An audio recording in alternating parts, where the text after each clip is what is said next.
Tu peux décoller, admettons, de 1 mètre au-dessus de la voiture, comme 3 mètres si tu te fais percuter à une plus grande vitesse, quoi. Le produit qu'on met sur nous, il est inflammable, c'est un dérivé du pétrole, donc on a des gaz toxiques qui peuvent revenir. J'avais fait l'aller, un petit peu le retour, et après je me suis arrêté, j'ai dit faut m'enlever les cagoules parce que...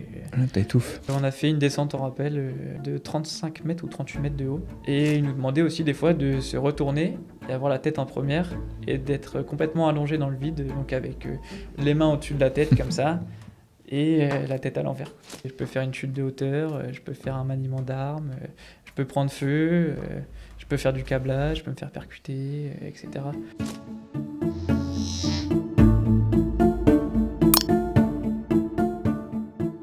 Bonjour à tous et à toutes et bienvenue dans Focus. Alors aujourd'hui, on va parler d'un métier original qui intéresse beaucoup de personnes et en particulier sans doute beaucoup de jeunes. Ils ne sont qu'une poignée en France à le pratiquer, en fait environ 300 à être cascadeurs professionnels. Alors, comme invité, nous avons un jeune cascadeur professionnel en formation encore, hein, qui s'appelle Alban Delval et C'est qui ça. a 21 ans. Bonjour Alban. Bonjour. Et donc, du coup, toi, tu as envie de devenir vraiment cascadeur professionnel, gagner ta vie en faisant ça. Est-ce que, déjà, première question, est-ce que ça te fait pas peur de faire ce métier? Il y a toujours une petite peur, forcément quand on exerce ce métier, mais on apprend à travailler avec et on apprend surtout à la dépasser. C'est-à-dire que quand on doit réaliser une cascade, qui soit X ou Y, il y a toujours cette petite appréhension, mais il faut apprendre à gérer ses émotions et voilà quoi, on réussit à passer par au-dessus au final. Comment t'es venue l'idée de devenir cascadeur? Depuis tout jeune en fait, je rêvais d'être comédien, donc j'ai pratiqué pas mal le théâtre, quand j'étais au collège, pendant les intercours, du midi, et je regardais beaucoup de films aussi, donc ça me donnait envie.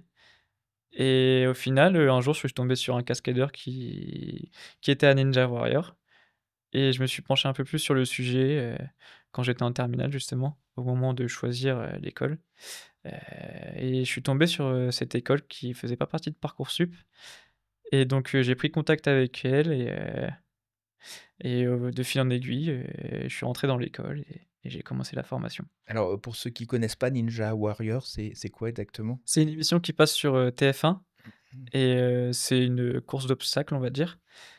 Et où il y a plusieurs obstacles à passer et monter un mur et buzzer, et voilà, il y a eu ce cascadeur qui est passé et il m'a donné envie.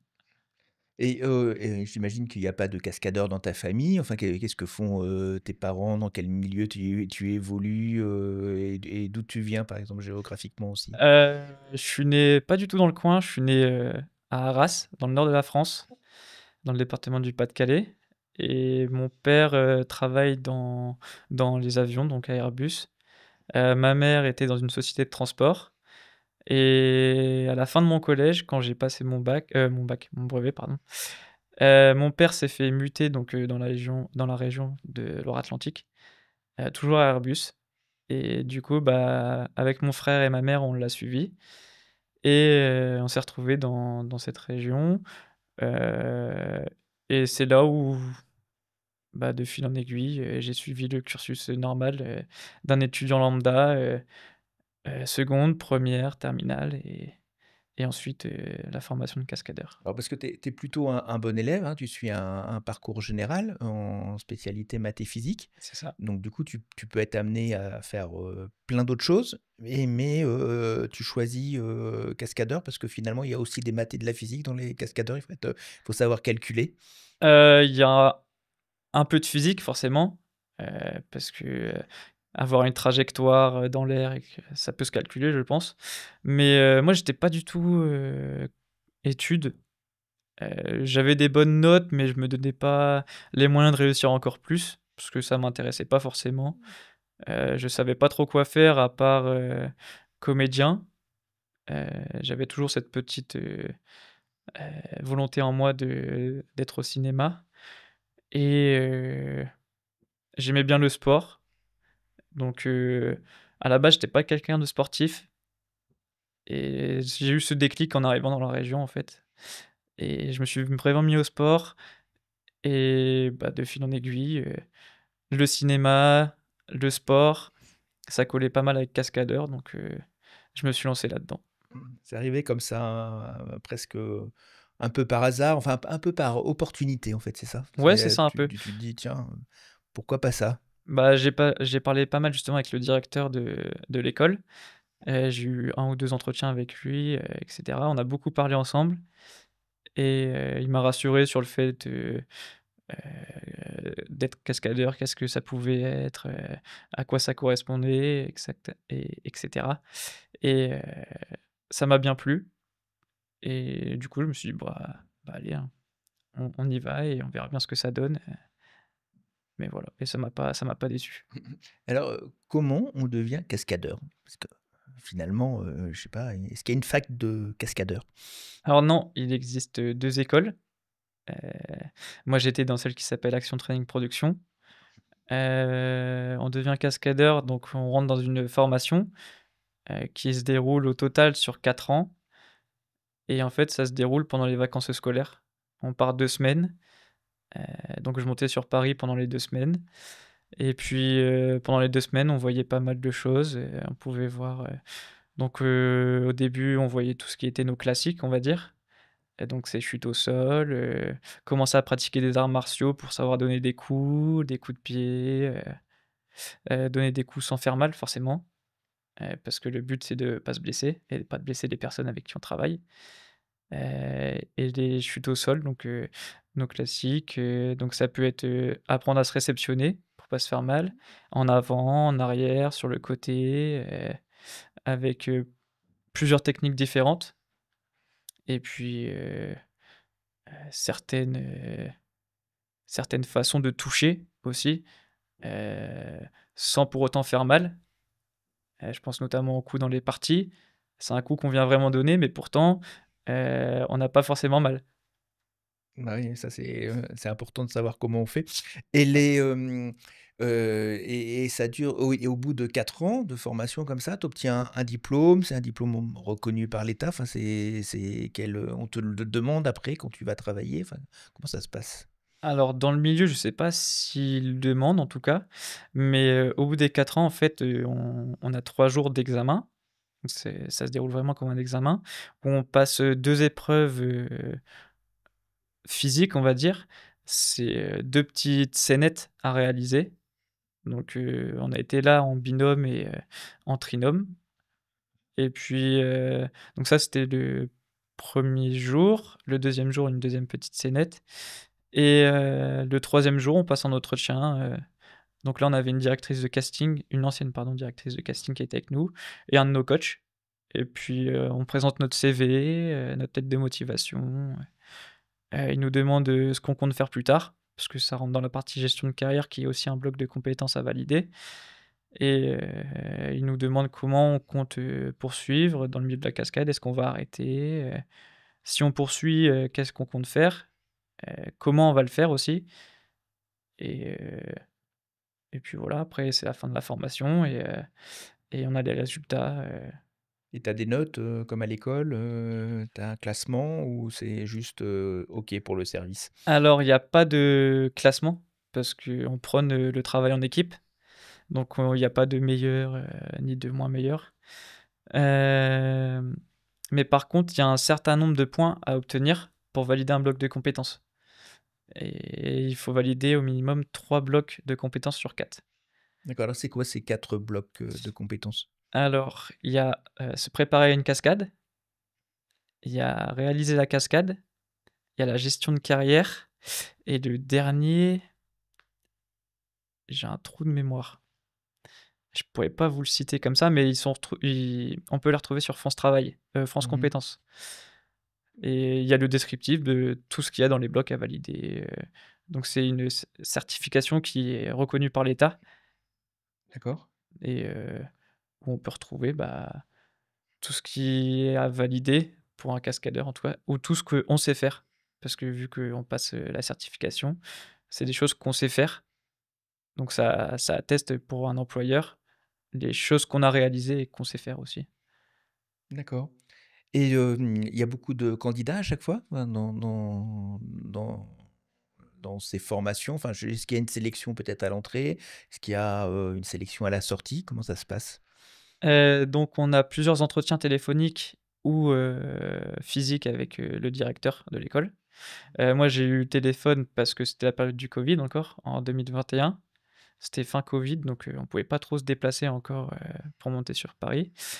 Donc j'ai passé un entretien téléphonique avec lui, il a accepté de me prendre dans l'école et ensuite, bah, je suis arrivé à la formation.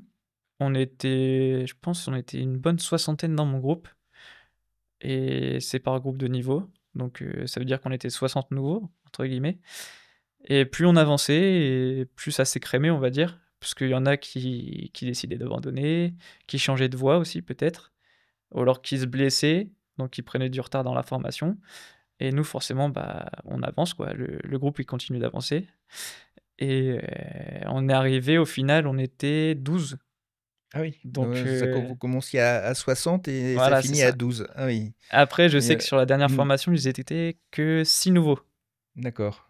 donc est-ce Ouais. qu'il y a plus de personnes? Ça finit à 0 alors? Peut-être. Ouais, peut-être, hein, peut-être. Après il y aura des nouveaux qui vont les rattraper je pense, mais on verra bien ce que ça donne pour eux. Mmh. Oui, parce que, j'imagine que c'est pas facile d'être, cascadeur professionnel finalement. Enfin, là, on disait en début d'émission, il y a 300 cascadeurs en France, c'est pas Mmh. Non, si c'est énorme. pas Enfin, ça veut dire on est intermittent du spectacle, par exemple, ouais, c'est ça, c'est on ça? touche le statut d'intermittent du Du spectacle. spectacle? Oui. Faut faire un certain nombre d'heures Mmh mh. et après on obtient Il le faut être cachet, quoi. engagé, d'accord. Voilà. À quoi ça ressemble, une journée type à l'école de formation? Heu, donc on a cours du lundi au vendredi, heu, sur les 2 semaines et ensuite, bah, on commence à 8h45-9h la journée, donc par un échauffement collectif ou non, heu, soit en groupe, soit avec toute l'école. Échauffement pendant une bonne demi heure, 1 heure, et ensuite, bah, on commence nos activités. Notre école nous met des coachs, heu, dans plusieurs spécialités. On peut toucher aux arts martiaux, on peut toucher aux techniques de police. Donc on a eu des coachs, de la BRI, des professionnels qui sont intervenus. On a eu des coachs en police. Là récemment, ils ont eu de l'armée aussi, donc de l'armée de terre, il me semble. Ils nous mettent aussi à disposition, bah, nos coachs. Nos coachs, eux, ils sont spécialisés aussi dans certains domaines. Je pense, à mon coach, qui lui a tout ce qui a des certifications dans le domaine de l'artificerie, je sais pas trop comment on dit, mais Les explosifs, ouais, peut-être, voilà, voilà, des ouais. explosifs et il a aussi le diplôme de cordiste, donc on peut toucher à pas mal de choses. Donc la première matinée, soit on fait un cours de 4 heures, avec la même personne, soit souvent ils essayent de faire 2 heures à un cours, 2 heures à un autre cours. Pause du midi pendant environ 1 heure et demie et puis ensuite on reprend, pareil vers 14h30 par un échauffement encore, entre 30 minutes et 1 heure et puis après, bah, pareil, soit un cours de 4 heures, soit 2 cours de 2 heures et puis à la fin de journée, étirement, en groupe souvent. Et puis après, on se retrouve en groupe pour faire le débrief de la journée et il y a des capitaines, seconds et suppléants qui sont nommés pour gérer le groupe justement, pour tout ce qui est transition dans la journée, installation de matériel et cetera et donc après ce capitaine, ce second et ce suppléant, font un débrief avec, le coordinateur de la session et ils nous font les retours, sur ce qui s'est passé dans le groupe. Chaque groupe fait son débrief au coordinateur de la journée et ensuite, bah, on rentre et on mange et puis on dort, quoi. Est-ce qu'on peut dire que c'est une formation, qui s'approche d'une formation militaire? Oui, ouais, ouais, il y a des similitudes dans les formations militaires parce qu'on nous apprend tout ce qui est, justement, l'ordre, tout ce qui va être, comment dire? On nous apprend à être carré, en fait. À On nous apprend surtout c'est, bah, avoir, être à l'heure. Si on n'est pas à l'heure, on peut rater une journée. Être rasé tous les matins, parce que tout le monde doit être uniforme. On apprend aussi avec les groupes militaires, la marche au pas, et cetera. Donc c'est une formation qui est assez carrée. Faut pas fauter parce que sinon il y a des sanctions.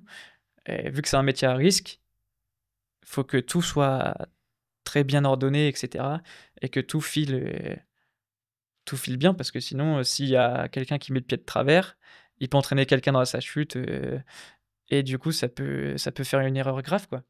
Oui, donc du coup, on vous apprend à vous discipliner, en Ouais, fait. voilà, Enfin, c'est ça, la discipline, exactement. ouais, on peut pas y aller youpla boum, je fais Voilà, un c'est peu ça. n'importe quoi, j'y vais, nonchalamment. Non, ça Ouais. marche pas ça. Non, C'est, ça marche pas mmh, parce que justement, ils disent que le diable se cache dans les détails. mmh. Donc si on commence à faire n'importe quoi, tout de suite, il peut se passer quelque chose de grave. Même sur quelque chose, qui paraît anodin, bah, ça peut entraîner un dysfonctionnement dans le groupe.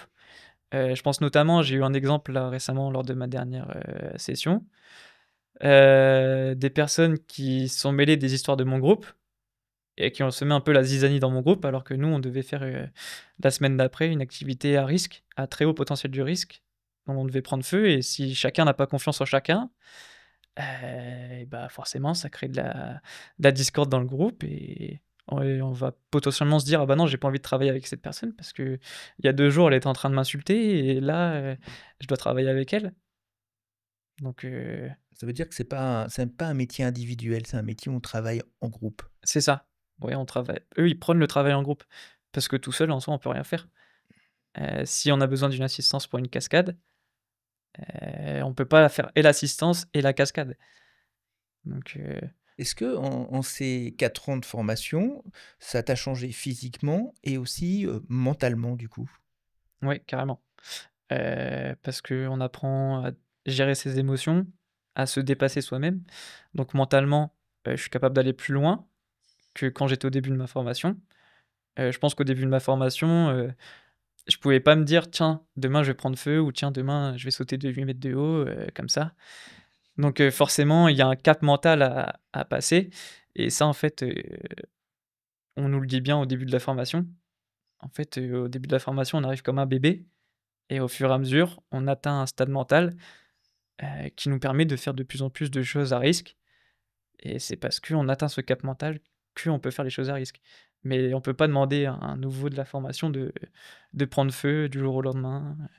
Tu as l'impression, quand tu reviens 4 ans en arrière et quand tu es rentré dans cette formation, tu t'emploies le mot bébé, mais tu avais l'impression d'avoir été encore un adolescent, en fait, avec tes incertitudes et qu'aujourd'hui, tu es déjà beaucoup plus construit? Oui, oui, oui, carrément. Quand je reviens en arrière et que je m'imagine, le moi d'il y a 4 ans, je pense que ces choses-là, j'aurais pas osé les imaginer, ni osé savoir les surmonter. Heu, J'étais sportif, mais sans plus. Maintenant, je suis beaucoup plus. Je peux plus me passer du sport. Heu et j'ai mûri mentalement aussi, parce que ça renforce et qu'on apprend à se construire aussi pendant la formation. Soi-même, on apprend plein d'informations sur soi-même, et mentalement, je suis beaucoup plus stable, on va dire, que je l'étais avant. Alors je dis pas qu'avant j'étais complètement instable, Mmh. mais je suis beaucoup plus mûr à l'heure actuelle et je pense que c'est grâce à la formation, ouais. Plus stable, ça veut dire que tu t'éparpilles moins, en fait? Ouais, c'est ça. Je sais que, bah, j'ai toujours été très comme ça. J'ai toujours été quand j'atteins un objectif, je vais tout faire pour l'avoir et je vais me donner, les moyens de le faire et maintenant ça a renforcé encore plus, cette manière de penser. Donc et je sais que j'ai aussi, beaucoup moins d'appréhension et de stress dans les situations et je pense que c'est grâce à la formation parce qu'avant, je pouvais stresser et appréhender quelque chose très vite ou avoir peur aussi et maintenant je me dis que, bah, j'ai fait la formation, j'ai fait des choses qui m'ont fait peur et pourtant je suis passé par au-dessus. Donc forcément, j'ai beaucoup moins d'appréhension à faire quelque chose, je pense notamment aux attractions dans les parcs. J'avais peur de faire les attractions à sensations quand j'étais petit, je regardais mes parents, mon frère le faire et cetera, sans forcément le faire ou alors quand je le faisais, j'étais vraiment pas rassuré, quoi et maintenant, j'adore ça. Ouais. Je Mmh. vais dans les plus fortes sensations, je pense notamment à Toutatis, au parc Astérix. Je pense qu'avant j'en aurais été incapable, peut-être, ou alors, très difficilement, et maintenant, j'y fonce tête baissée, j'apprends à apprécier, quoi. Parce que dans certaines, cascades, tu on ressent la même chose que dans ces manèges à sensations? Pas forcément, mais je pense à une cascade justement, la chute de hauteur, Mmh. dans les espèces d'ascenseurs, où il y a une espèce de chute libre. On ressent un peu la même sensation. Le fait de se laisser dans le vide, et cetera, ça ça donne un haut de cœur un peu, Ouais, c'est un peu similaire. qui est similaire, quoi. Mais sinon, non, c'est plus un cap mental, en fait, qui me permet aujourd'hui de faire les attractions, à sensation, quoi. Alors on va parler des choses que tu as appris là tout à l'heure, tu dis, «Ah bah, demain je vais prendre feu», par exemple. Mmh. Donc c'est pas tout le monde, hein, qui dit: «Demain je vais prendre feu». Comment on fait pour prendre feu, sans qu'il nous arrive malheur? Bah, forcément, ça passe par la première étape, donc ça passe par commencer la formation, à apprendre, les bases, parce qu'il y a des bases à savoir qu'on n'a pas forcément, tout de suite. Et ça, c'est dans toutes les cascades, ça peut être dans la percussion avec véhicule aussi. Il y a des bases qu'il faut maîtriser avant de pouvoir, accentuer la chose, on va dire. Là, prendre feu, il faut savoir, bah, manier les armes, parce qu'on a plusieurs types d'allumage. Il y a la torche, toute simple. On a fait au lance-flammes, donc si on ne sait pas manier une arme et tenir une arme, et savoir aussi, les dangers que ça représente, parce qu'il y a il y a des notions de danger à avoir, surtout pour la sécurité des personnes. On peut pas prendre une arme et jouer comme ça avec, pointer tout le monde, avec. Donc ça passe par la formation avec, les militaires ou les policiers pour, apprendre, ce que c'est une arme, à quoi ça correspond, les dangers que ça peut représenter, les accidents qu'on peut avoir avec. Est-ce que c Les blessures, ce que ça inflige, et cetera. Et ensuite, bah, il y a un cap mental à avoir aussi. Heu, pour prendre feu, il faut être concentré sur soi-même, penser à la respiration, parce qu'en fait, c'est pas plus physique que marcher, comme ça. C'est beaucoup mental. En fait, c'est une cascade qui est vraiment mentale et pas physique, parce qu'on te met plusieurs couches, imbibées de gel, et cetera, qui sont mouillées et qui t'oppressent. Donc ça fait une sensation aussi de claustrophobie. Les claustrophobes, ils pourraient pas le faire, parce que tu es hermétique, tu es fermé partout, tu as très peu de vision, tu entends pas beaucoup, donc c'est une cascade qui est vachement mentale, et il faut se concentrer sur soi-même, penser à des choses qui nous apaisent. Moi, justement, pendant la cascade, je pensais à un endroit, que j'avais vu en Norvège, dans un parc, qui m'avait apaisé, donc je pensais à ça pour essayer de me calmer, et même en pensant à ça, on sent son cœur qui s'accélère. Mais il faut rester, voilà, zen, et ne pas paniquer. Parce qu'au moment où on n'arrive plus à gérer ses émotions et qu'on panique, c'est là où on prend le plus de risques. Et ensuite, on fait la cascade et on fait nos mouvements qu'on a répétés tout au long de la semaine, et ensuite, on nous éteint, et une fois qu'on nous retire les cagoules, c'est soulagement, et moi je me souviens avoir ressenti une émotion de bien-être à la fin et de m'avoir dit: «Bah, voilà, je l'ai fait», enfin, je ressentais un profond bien-être et j'étais apaisé à la fin, de l'avoir fait, quoi. C'est amusant parce que finalement tu te fais prendre feu, avec la chaleur, que ça représente et puis toi tu rêves aux steppes, de Scandinavie, Mmh, ouais, c'est dans ça. la neige quoi. C'est, Bah, l'opposition. on ressent un certain plaisir à faire ça, quoi, et je pense que c'est pas donné à tout le monde de ressentir un plaisir dans des choses qui vont être, anodines pour certains.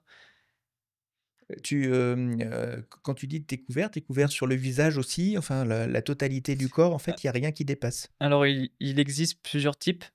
Nous, on l'a fait donc complètement habillé avec, au total, 7 couches de vêtements sur nous, avec des couches, qui sont imbibées de gel refroidissant ou non, et la tête pareil, on avait l'équivalent de 6 couches, heu, de cagoules ignifugées et cetera, qui sont mouillées ou non, avec un masque, respiratoire aussi, qu'on utilise notamment pour les feux d'incendie. Parce que le produit qu'on met sur nous, il est inflammable, c'est un dérivé du pétrole, donc on a des gaz toxiques qui peuvent revenir. Bah, c'est pas la sensation la plus agréable à avoir, quoi.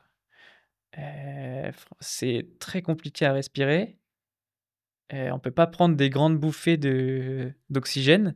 C'est vraiment une toute petite, pardon, respiration et par la bouche parce que ton nez, il est complètement écrasé, par les cagoules, Ah oui. Ouais, c'est pas du tout confortable. ouais, c'est pas confortable. Mmh. Et justement, bah, je pense à mon camarade qui l'a fait en même temps que moi parce qu'on passait 2 par 2. Lui après, quand j'en ai parlé avec lui, il m'a raconté que justement lui, il avait plus de souvenir de la torche humaine parce qu'il était tellement concentré sur lui qu'en fait, il en a oublié, il a le début, il a la fin, mais le pendant, il l'a pas. D'accord. D'accord. Il a fait un espèce de blackout, sur cette torche humaine. Alors, bah, parce que non seulement tu ressens alors je sais pas, est-ce qu'on ressent la chaleur, tiens, par exemple? Non, Non, on ressent pas du tout, non, non. Justement, moi, j'ai été allumé de 2 manières différentes parce que j'ai eu la chance d'en faire 2. La première, c'était uniquement les 2 bras, donc pareil, la totale combinaison et cetera.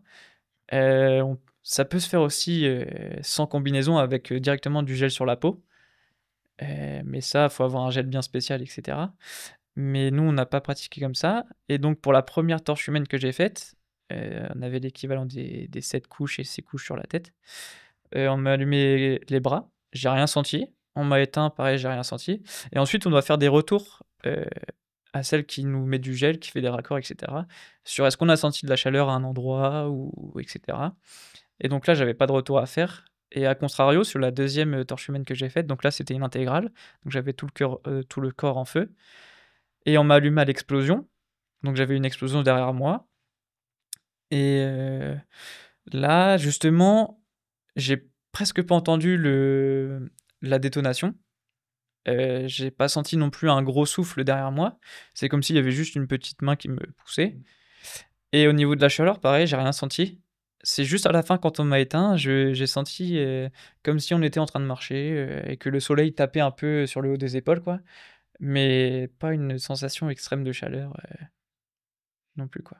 Alors, vous êtes, entourés de protection. C'est difficile, tu l'as dit, de bouger et pourtant, puisque vous êtes dans des films, vous devez quand même faire des mouvements, en fait, hein. Ouais. Oui, donc il faut aussi penser à ça, j'imagine? Ouais, bah, en fait, toute la semaine, on répète des mouvements, donc comme si on était en feu, quoi, donc un peu de panique, on apprend à le jouer et cetera et en fait, la combinaison te sert, mais elle est assez, comment dire? Elle est assez détendue pour pouvoir faire des mouvements et pour pouvoir marcher et on n'est pas immobile comme ça, D'accord. elle est pas rigide, quoi.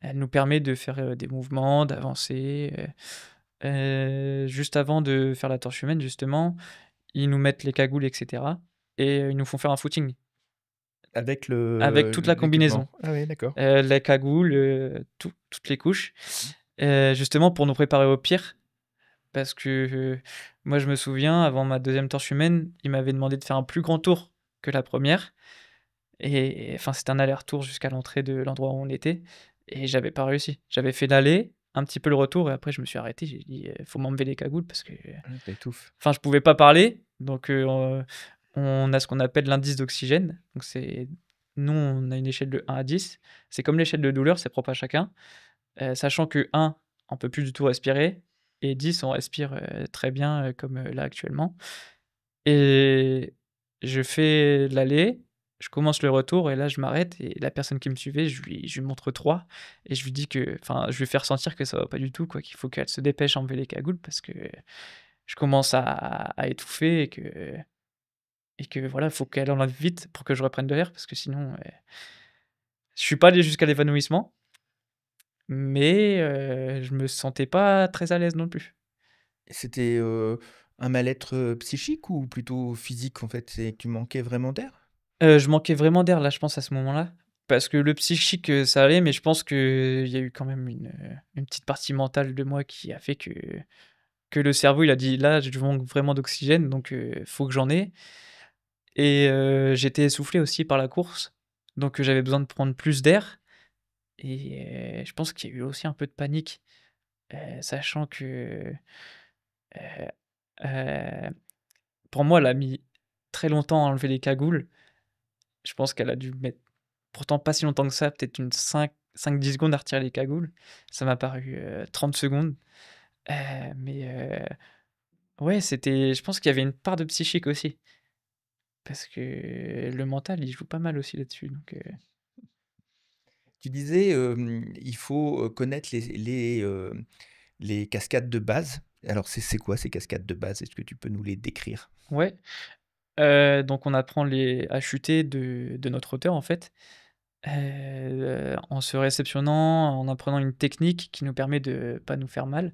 C'est quoi, par exemple? Tu peux nous décrire, Ouais, qu'est-ce que c'est ça apprendre à ressemble chuter? je vais décrire, admettons, la chute avant.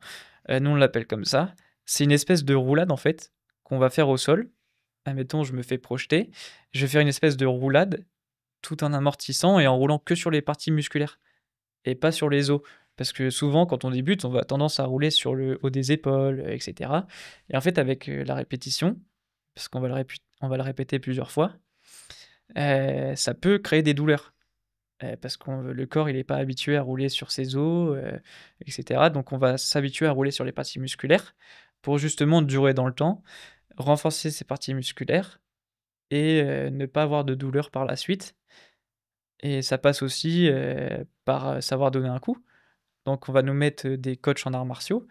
Je pense notamment au premier cours que j'ai eu, c'était en karaté, karaté Kyokushinkai pour être, plus dans le détail et donc on va apprendre, bah, voilà, les formes de corps à avoir, quand on fait un art martial, être bien droit, gainer, savoir donner un coup, savoir l'encaisser aussi, heu, savoir donner, un coup de pied, parce qu'il y a différents coups de pied, des coups de pied retournés, des coups de pied sautés, donc d'abord maîtriser ses bases pour avoir une vraie forme de corps et aussi une condition physique qui nous permettent, ensuite, d'aller, de plus en plus loin, Ça veut dire que tu apprends à donner des coups, à les recevoir, mais tu apprends pas le karaté? C'est pas est-ce que Si, si, justement, ou est-ce que s tu es capable de faire du karaté en apprenant ça? ouais, bah, justement, bah, le coach de karaté, il nous apprenait son karaté à lui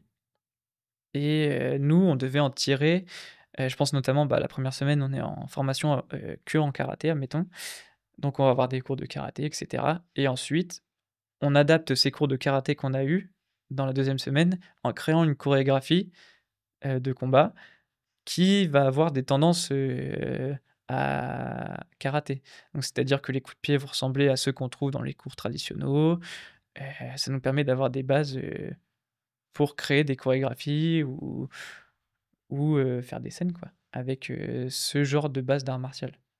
Est-ce que, c'est esthétisant? On vous apprend, à faire des choses, jolies pour les besoins du cinéma ou c'est vraiment les coups, tels qu'on les pratiquerait, dans le sport plus classique ou même dans le combat de rue? Ouais, non, ça va être des coups qui vont être, arrangés pour le cinéma, on va dire. On va mettre plus d'amplitude pour que ça passe mieux à un certain angle de la caméra. Heu, on va tricher un peu aussi des fois. Heu, au lieu de viser la tête, on va viser soit à gauche parce que la caméra, elle est derrière nous. Donc faut qu'on vise plus à gauche. Faut qu'on coupe en fait la ligne qui est entre la caméra et la personne d'en face, pour pouvoir tricher justement et que ça rende bien à l'image. Donc des fois, il y a besoin de mettre plus d'amplitude, il va y avoir besoin de mettre moins d'amplitude aussi, parce que sinon le coup il passe pas. On voit qu'on triche et du coup, bah, ça rend pas bien à l'image, quoi. Et justement, on a des retours sur ça. Il y a des exercices qui sont faits avec, nos coachs, où on est filmé et ensuite on regarde, sur la télé nos vidéos et ils nous font des retours. Bah, là, ce coup, il passait pas, là, tu vois, là, tu as mal fait ta chute, tu aurais pu te faire mal. Donc il y a toujours des choses à retravailler, dans une chorégraphie. Et alors, du coup, maintenant, tu es capable de faire, je sais pas, du Jason Bourne ou, des attaques comme on trouve dans les films américains là, Ouais. tu sais faire ça? Ouais, bah, oui, Ouais. parce qu'en fait, on n'apprend pas que le karaté. Ils nous mettent, plein d'arts martiaux, en pas en libre service, mais ils nous donnent plein de bases dans les arts martiaux différents. J'ai pu pratiquer le karaté Kyokushinkai, j'ai pu faire du judo, j'ai pu faire du kali eskrima, j'ai pu faire, du taekwondo, j'ai pu faire de l'AMHE qui est de l'art martial, historique européen, et tout ça avec des spécialistes parce qu'ils prennent pas n'importe quel coach non plus. Ils estiment qu'il y a pas de mauvais élèves, mais des mauvais coachs. Donc ils nous mettent à chaque fois des pointures dans chaque, discipline. Je pense notamment, au taekwondo, on a eu un champion, enfin une championne paralympique et alors je sais plus si lui, il était champion olympique ou pas, mais il a participé aux JO. Heu, Ils nous mettent, par exemple pour la BRI, on avait quelqu'un qui a fait le Bataclan, qui nous a formés, et pour la police, ils nous mettent, des gens qui forment la police. Ils nous mettent, plein de pointures pour que justement on apprenne à vampiriser ces personnes, donc à prendre le plus d'informations quand on est en formation avec elles pendant la première semaine, pour qu'ensuite pendant la deuxième semaine, on remette ces techniques, de façon cascade, donc pour le cinéma ou pour le spectacle en général, quoi. Non, c'est finalement, c'est pas que de la chorégraphie ou on pourrait dire, que de la danse, c'est aussi des techniques je sais pas, ça pourrait te servir dans la rue si tu étais attaqué, Ouais, tu pourrais, les utiliser en fait. ouais, justement. Ça Après je sais pas si, je vais en être capable parce que forcément il y a une part de stress à chaque fois de qu'on va dans la rue et cetera. Mais j'estime que, ouais, si je me fais agresser ou si on essaye de me faire quelque chose, je pourrais, réappliquer, avec les techniques que j'ai apprises. Parce qu'on apprend, à faire des clés de bras avec, les techniques de police. On apprend, à récupérer des couteaux, par exemple, en Kali Eskrima, à faire des projections en judo, et cetera. Donc il y a plein de choses que, je pourrais réutiliser dans la vie de tous les jours, qui me seraient utiles, ou même, si admettons je vois quelqu'un se faire agresser dans la rue, et cetera, quoi. Est-ce que, quand tu vas au cinéma et que tu regardes ce style de combat ou de cascade, est-ce que tu remarques si c'est bien fait, mal fait? Enfin, est-ce que tu as un œil critique sur ce, que propose, le film? Ouais, ça je m'en suis rendu compte il y a pas très longtemps, parce qu'au début de ma formation, forcément, je faisais pas forcément attention. Je me disais: «Ah tiens, ça, la scène de combat, je pourrais peut-être la refaire et cetera». Mais dans les cascades un peu plus poussées, je savais pas encore comment ça se passait. Tandis que maintenant, arrivé en fin de formation, j'ai cet œil plus expert, parce que j'ai réalisé nombre de cascades, à l'école, et je sais comment elles se sont réalisées. Donc je m'imagine, tiens, bah, là, cette projection-là, elle est pas possible, de la faire, à échelle humaine, donc il y a forcément un câble qui va le tirer. J'ai cet œil, plus expert dans les films, et je vais pas chercher le détail, pour voir si c'est bien fait ou pas, mais je me dis: «Bah, tiens, ça, je prends note et je pourrais le réaliser», je pense notamment à la scène dans L'amour ouf, heu, où ils arrivent tous, dans une boîte de nuit et ils se bagarrent avec tout le monde, et je me dis: «Bah, tiens, ça je pourrais la faire», je me sens capable de la faire, et je me dis, bah, j'ai envie de la faire, quoi, ça me donne de plus en plus envie, Et quand tu et vois Mission Impossible, tu te dis, «Je peux faire les scènes de combat de Mission Impossible aussi»? ouais, Mmh. ouais, ouais, carrément. Après de là à faire, admettons un saut d'un avion à un autre, et cetera, je pense qu'il faut aussi se spécialiser dans un secteur, heu, mais moi j'aime bien toucher à tout. J'ai cette chance de pouvoir, enfin avoir fait plein de genres de cascades, et donc être un peu un couteau suisse, aussi, par rapport à ça. Je peux très bien faire, une chute, classique, je peux faire une chute de hauteur, je peux faire un maniement d'armes, je peux prendre feu, je peux faire du câblage, je peux me faire percuter, et cetera. Donc j'ai cette chance d'avoir touché à tout et d'avoir, fait aussi les cascades, parce que c'est bien beau de les voir faire, mais il faut les faire aussi pour comprendre, et cetera, et ouais, ça ça me chante de plus en plus. Alors qu'est-ce qu'il y a d'autre comme style de figure qu'il faut, connaître quand les cascadeurs? Qu'est-ce qu'on vous apprend d'autre? En fait, il y a enfin, ça passe par les bases, comme on dit toujours, et il y a des similitudes dans les techniques de base qu'on va retrouver, dans les techniques, plus avancées. Admettons la percussion de véhicule, il faut savoir maîtriser une technique de base, de chute au sol pour, réaliser la percussion de véhicule. Ça va être un peu déformé, forcément parce que c'est plus une chute au sol, mais ça va être une chute sur voiture. Mais admettons, je prends l'atterrissage de la chute, d'une chute, qu'on appelle papillon. Donc on atterrit en scorpion, c'est-à-dire qu'on a un pied et 2 mains sur le sol qui atterrissent. La percussion avec véhicule, on va retrouver le même style d'atterrissage. Quand on va se faire percuter, il y a une technique et ensuite pour atterrir et descendre de la voiture, c'est la technique qu'on retrouve, à la chute papillon qu'on fait au sol. D'accord. Et donc, du coup, quand vous faites ce genre de cascade, la percussion avec la voiture, c'est une vraie voiture et c'est une vraie percussion? Oui, moi j'ai eu la chance de conduire la voiture, être à l'intérieur et percuter quelqu'un et réaliser la percussion. Donc on s'entraîne sur des voitures qui ont été complètement désossées et cetera, qu'on pousse à la main. Il y a aussi des voitures, d'apprentissage qui ressemblent à une voiture, mais c'est un petit chariot, avec un matelas et cetera, qui a un peu la forme d'un capot de voiture et ensuite, bah, on passe sur la voiture qui a été désossée, qu'on va pousser à la main. Donc là, pareil, on enlève les matelas, donc on passe directement sur le capot et sur le dur. Donc on commence avec, des casques, les protections et cetera.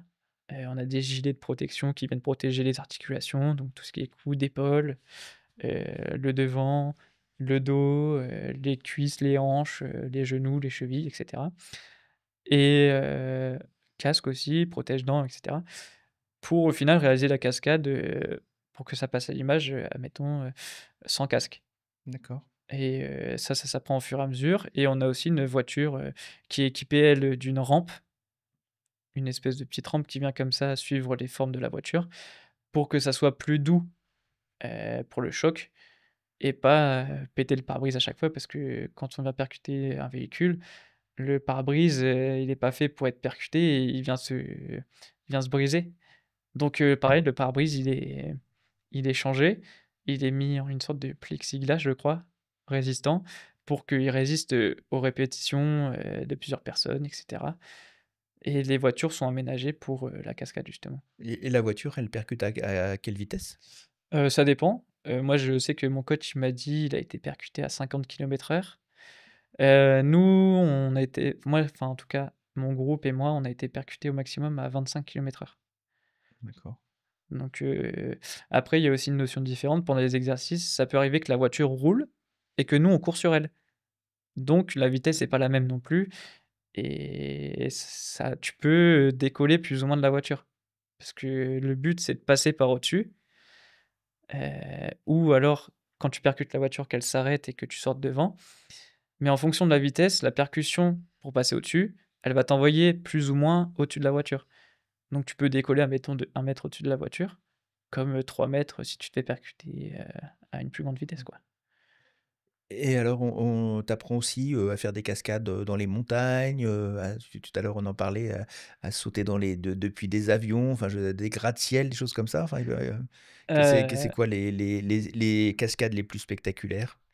que j'ai réalisé les cascades les plus spectaculaires, je prendrais les chutes de hauteur. Donc on monte un échafaudage qui va jusque 8 mètres de haut et on saute dans un airbag, gonflé à l'air avec, différentes techniques en arrière, en avant, on se laisse tomber, et cetera. Et puis on nous rajoute, ou pas des contraintes, on peut faire une chute à 2, dans différentes manières. Un en avant, un en arrière, les 2 en avant, les 2 en arrière, ça dépend un peu de ce qu'on a besoin et de ce que le coach a décidé de nous faire faire. J'ai fait aussi de la descente en rappel. Donc là, on a des lieux qui sont dédiés, entre guillemets «à ça». On va se moi, on enfin nous, on s'est formés donc la première semaine, heu, à un hippodrome désaffecté, du côté d'Évry, où on commençait à descendre, de plusieurs hauteurs différentes, avec une paroi ou sans paroi, et avec différents types de descendeurs et on est épaulé par quelqu'un qui a fait, merde, comment ça s'appelle déjà? Le raid. Il est toujours réserviste au raid, donc il nous a appris les techniques, comment, s'amarrer pour descendre à la corde, vérifier que son point d'ancrage, il soit bien solide et cetera. Savoir faire un nœud pour s'attacher, et la sécurité à avoir aux alentours et ensuite, on a descendu, du haut du toit. Donc là, on partait pas suspendu, mais on se laissait tomber dans le vide et ensuite on se descendait, quoi. Et une fois cette première semaine de formation, finie, durant la deuxième semaine, pardon, on partait, d'un haut d'un toit. On descendait, dans une fenêtre. On nous apprenait à passer aussi dans un encadrement de fenêtre pour, imiter les groupes d'intervention du raid, et cetera. Et on s'est aussi rendu sur, un viaduc qui s'appelait le viaduc des Fauvettes, en région parisienne. C'est un spot qui est connu pour tout ce qui est grimpeur et cetera. Et on a fait une descente en rappel, de 35 mètres ou 38 mètres de haut, pareil, donc en descente, en position assise et il nous demandait aussi des fois de se retourner et avoir la tête en première et d'être complètement allongé dans le vide, donc avec, les mains au-dessus de la tête comme ça et la tête à l'envers, quoi. Et là aussi, le psychique, Ouais, alors ça moi entre, justement, compte. j'étais moins à l'aise sur ça. Oui. Ouais, je me Mmh. sentais moins à l'aise sur ça. La descente, avec la tête, en bas, elle est compliquée à maîtriser et moi j'y arrivais pas trop, du coup j'ai fait que celle assise, mais c'est aussi un cadre différent de la chute de hauteur. Je préfère la chute de hauteur à la descente en rappel. Tandis qu'il y en a, c'est différent, parce qu'ils ont l'assurance de la corde, donc ils se sentent plus à l'aise. Mais moi justement, être tenu à une corde, je me sentais moins à l'aise que sauter, dans un airbag. Et puis, dans les formations, il y a aussi les armes à feu. Ça, Ouais, vous apprenez à, vous en servir, y compris, à tirer à balles réelles? Je sais pas, qu'est-ce que vous apprenez?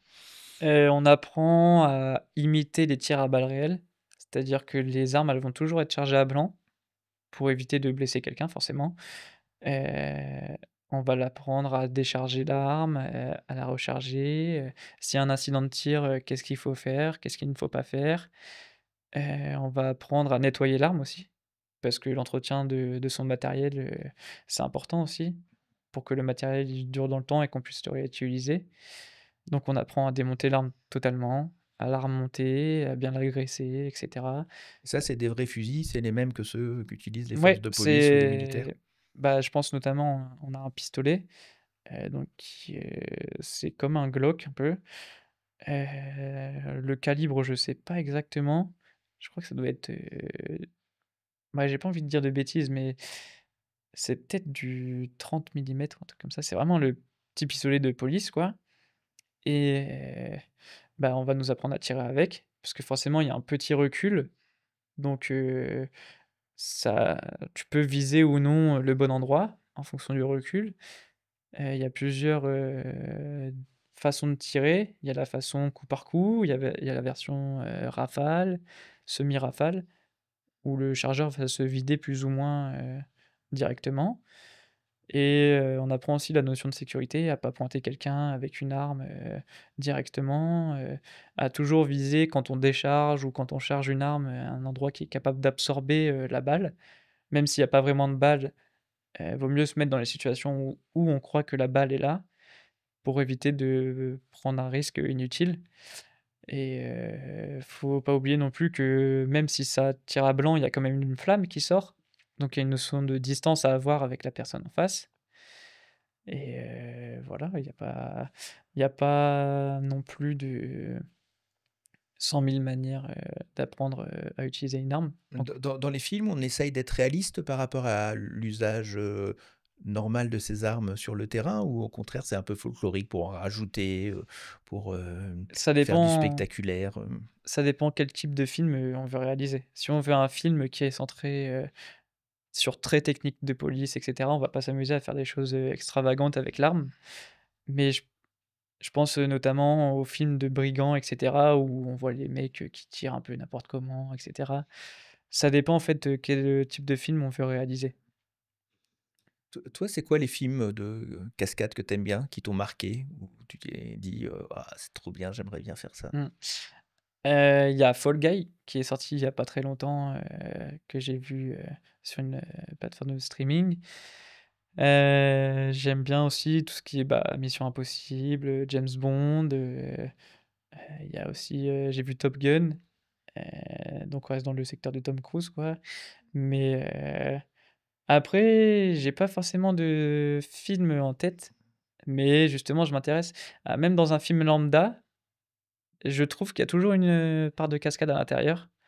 Ça peut être de la simple gifle, c'est une cascade comme une autre. Ça peut être, Parce que ça, on donne pas une vraie gifle, en fait. non, ça peut, mais en général, ça chauffe la joue. Donc, on va éviter de faire, 40 gifles à la même personne, Ça veut dire qu'il faut tourner la tête au bon au bon moment? moment, ouais. Mmh. Il y a un timing à avoir entre celui qui donne la gifle et celui qui la reçoit, pour pas que ça passe, mauvais à l'image, quoi. Et là, ça se voit pas du tout, à Ouais, l'image. il Enfin, y a si des tu le fais fois bien, tu peux pas ouais, te rendre compte. Mmh. ouais, si tu fais bien, des fois, on s'imagine que c'est une vraie gifle alors que non, enfin, il est passé à 1 mètre de distance de la tête, il l'a pas touché du tout, quoi. Et après, il y a les bruitages qui rajoutent en plus, parce que forcément si on touche pas, pardon, la tête, il y a pas le bruitage qui va derrière. Donc le bruitage fait aussi, heu, en post-prod, un effet en plus, il y a les montages aussi. Souvent quand c'est des scènes de cascade, les montages, ils sont assez rapides et on voit pas grand chose à l'image, et donc c'est fait exprès aussi pour dynamiser, la scène et pour pas que ça paraisse, quelque chose de lent, et cetera. Tu, as fini ta formation maintenant, donc du coup, tu cherches du travail. Comment on fait pour chercher du travail? À qui on s'adresse? Qu'est-ce que est-ce que c'est un marché national, parisien, régional? Comment ça se passe? Alors, moi je sais que là actuellement, je recherche, les annonces de casting et cetera, tout ce qui est même pour de la figuration ou de la comédie. On m'a mis des cours de comédie à disposition, donc je suis capable de faire de la comédie aussi.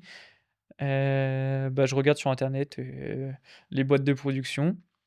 Heu, j'ai commencé, par ville, donc je trouvais les boîtes de production, je leur écrivais un mail, avec, mon CV, des photos de moi, hem, avec un petit mail qui décrivait comment j'étais et cetera, ce que je venais de faire. Donc une, formation de cascade, que maintenant j'essaie de trouver, dans le milieu du cinéma et cetera.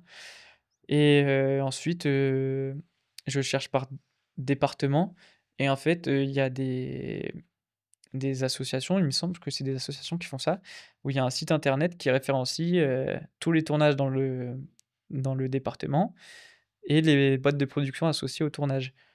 Et donc je regarde ça, souvent ils postent des annonces de casting aussi, ça arrive.